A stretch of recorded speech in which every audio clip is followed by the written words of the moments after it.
Cette vidéo est le premier volet d'une série traitant du syndrome de l'intestin irritable. Le SII est l'affection gastro-intestinale la plus répandue au monde, touchant en tout temps environ de 13 à 20% des Canadiens. 30% d'entre nous développeront le SII à un certain moment de notre vie. Cette maladie peut se manifester à l'enfance, à l'adolescence ou à l'âge adulte et peut disparaître de façon inattendue pour réapparaître plus tard. Le SII est plus courant chez les femmes que chez les hommes. Les personnes atteintes du SII ont généralement un système digestif sensible avec une réactivité très aiguë, de sorte que l'intestin répond assez différemment aux stimulus intestinaux normaux, tels que le passage de solides, de gaz et de liquides à travers les intestins. Ces stimulus peuvent entraîner beaucoup de douleurs chez les patients aux prises avec le SII. Entre autres symptômes, on compte la difficulté à passer les selles, le besoin de forcer pour passer les selles, le sentiment d'une évacuation incomplète, les ballonnements, le soulagement de la douleur ou de l'inconfort lorsque le gaz ou les selles arrivent à passer, le besoin soudain et urgent d'utiliser les toilettes et la présence de mucus sur les selles. Le SII est souvent divisé en sous-groupes selon la consistance des selles. SIID, les contractions de l'appareil digestif sont rapides, occasionnant la diarrhée.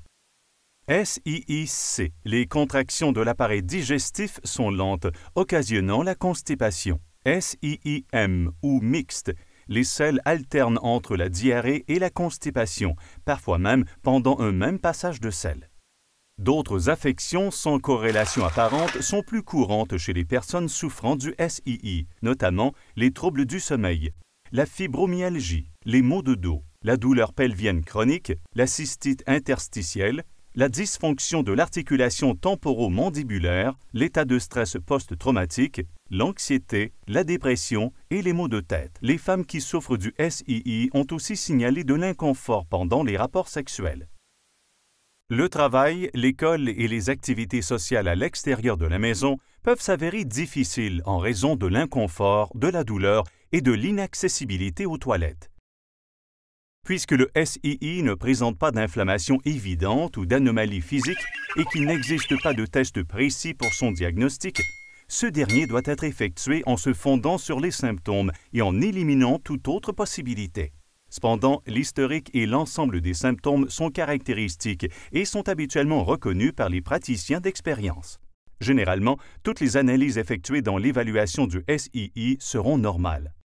Les chercheurs ignorent la cause précise du SII, mais il existe des théories quant aux facteurs qui pourraient influencer les symptômes du SII, notamment les infections aiguës ou l'inflammation de l'intestin, telles que la diarrhée du voyageur, laquelle pourrait précéder l'apparition des symptômes du SII, le stress physique ou émotionnel, les problèmes alimentaires tels que les allergies ou les intolérances alimentaires ou encore les mauvaises habitudes alimentaires, l'emploi d'antibiotiques, des sensibilités aux hormones produites dans le corps, surtout chez les femmes, la malabsorption des acides biliaires, les anomalies des sécrétions gastro-intestinales ou des contractions des muscles digestifs, péristaltisme.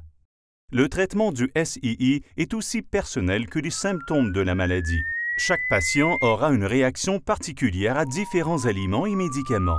Donc, il est important de surveiller ce qui fonctionne pour vous et ce qui ne fonctionne pas. Il est possible que vous puissiez atténuer les symptômes du SII en apportant certaines modifications à votre régime alimentaire et à votre mode de vie.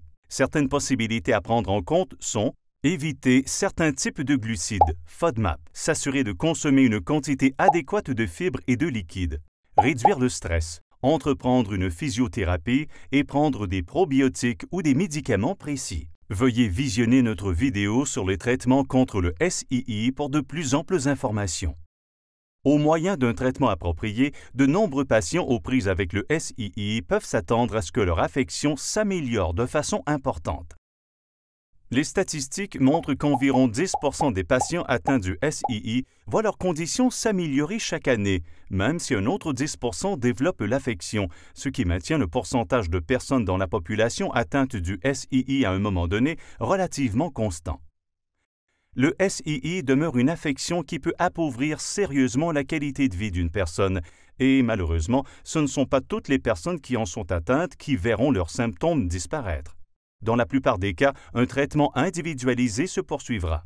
Le SII est une affection distincte qui n'évolue pas en une autre maladie telle que le cancer, la maladie de Crohn ou la colite ulcéreuse. Je suis Jean Bruyère et au nom du Conseil consultatif médical de la Société gastro-intestinale, je vous remercie de votre attention.